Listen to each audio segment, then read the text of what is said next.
మామ welcome back to our channel review చిచ్చాడు గొర్రె పురాణం. ఈ మూవీ చూసాక నాకేమనిపించింది తెలుసుకునే ముందు ఇలాంటి జెన్యున్ మూవీ రివ్యూస్ కావాలంటే మన ఛానల్ అయితే సబ్స్క్రైబ్ చేసుకుని అలాగే comment section description Instagram link కూడా ఉంటుంది. అందులో కూడా కంటెంట్ వర్త్ అనిపిస్తే ఫాలో అయితే కూడా అందులో కూడా చిన్న సపోర్ట్ అయితే చేయండి. Coming to the movie basic story line ఏంటంటే ఒక గొర్రె ఉంటుంది, రెండు మతాల మధ్యలో గొడవ పెట్టే కదా దాన్ని తీసుకెళ్లి జైల్లో అయితే పెడతారు.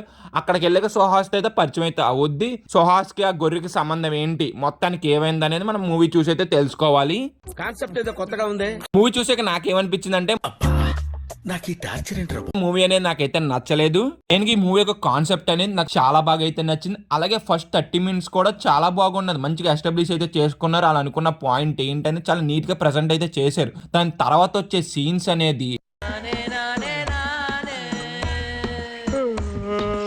అంత ఇంప్రెస్ గా లేక టూ మచ్ బోర్ అయితే కొట్టిని కొన్ని సీన్స్ అయితే ఇంతసేపు ఎందుకు స్టెచ్ చేస్తున్నారా బాబు అని కూడా మనకైతే వచ్చేస్తుంది. అలాగే ఈ మూవీని చూస్తే కారణం ఏంటంటే సుహాస్ అనేది ఫస్ట్ హాఫ్ లో ఎక్కడా కూడా ఉండడు. సుహాస్ ఉన్నంతసేపు కూడా చాలా బాగానే చేసాడు పర్ఫార్మెన్స్. సుహాస్ రోల్ చాలా చిన్న రోల్ అబ్బాయి, మనం చెప్తున్నాను మూవీని చూసే వాళ్ళు అంటే సుహాస్ రోల్ ఏదో పెద్ద రోల్ అని ఊహించుకోకండి. అలాగే దీనికి పార్ట్ 2 ఇంతకు అనౌన్స్మెంట్ చేశారు, నాకైతే ఇప్పుడు కూడా అర్థం అవ్వలేదు అబ్బాయి మూవీ చూసి. మూవీలో గొర్రె వల్ల మత కళాలు జరుగుతున్నాయి, ఇవన్నీ కోర్ట్ సీన్స్ కానీ టీవీ డిబేట్లు కానీ ఇవన్నీ జరుగుతాయి. కానీ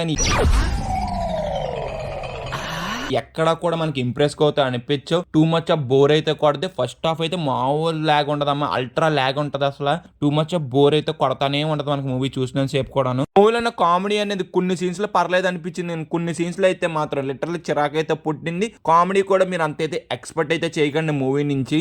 అనుకున్న కాన్సెప్ట్ వైజ్ అయితే చాలా మంచి కాన్సెప్ట్ వైజ్, కానీ దీన్ని ప్రెజెంటేషన్ చేస్తాను టోటలీ ఫెయిల్ అయితే అవ్వారు. అంత ఇంప్రెస్ గా కూడా నాకు ఎక్కడ కూడా అనిపించలేదు అబ్బా మూవీ చూసినంత సేపు కూడాను. మూవీ టీం అనేది పార్ట్ 2 అయితే అనౌన్స్మెంట్ చేశారు, కానీ నాకైతే అనవసరం అయితే అనిపించింది. వాళ్ళు అనుకున్న పాయింట్ అనేది ఒక పార్ట్ లో నీట్ గా ప్రెజెంటేషన్ చేసి ఉంటే మాత్రం చాలా బాగుంది, కానీ పార్ట్ 2 అనేది అనవసరం నా వరకు అయితే. మూవీ చూసాక నా ఒపీనియన్ అంటే ఈ మూవీ మీరు చూస్తుంటే మీ ఒపీనియన్ ఏంటో కింద కామెంట్ చేయండి. ఇంకా పర్ఫార్మెన్స్ వైజ్ అయితే సుహాస్ అయితే బాగానే చేశాడు. ఇంకా సినిమాటోగ్రఫీ ప్రొడక్షన్ వైజ్ యావరేజ్ అయితే ఉన్నాయి. ఇంకా ఓవరాల్ గా మేము ఇచ్చే రేటింగ్ ఎంత అంటే 2/5. వీడియో ఇప్పుడు వరకు చూసారు కాబట్టి మీకు వీడియో జెన్యూన్ అనిపిస్తే మన ఛానల్ అయితే సబ్స్క్రైబ్ అయితే చేసుకుని వీడియోని లైక్ చేసి అలాగే comment section description Instagram link కూడా ఉంటుంది. అందులో కూడా కంటెంట్ వర్త్ అనిపిస్తే ఫాలో అయితే కూడా అందులో కూడా చిన్న సపోర్ట్ అయితే చేయండి. Bye guys, see you in the next video. Jai Hind.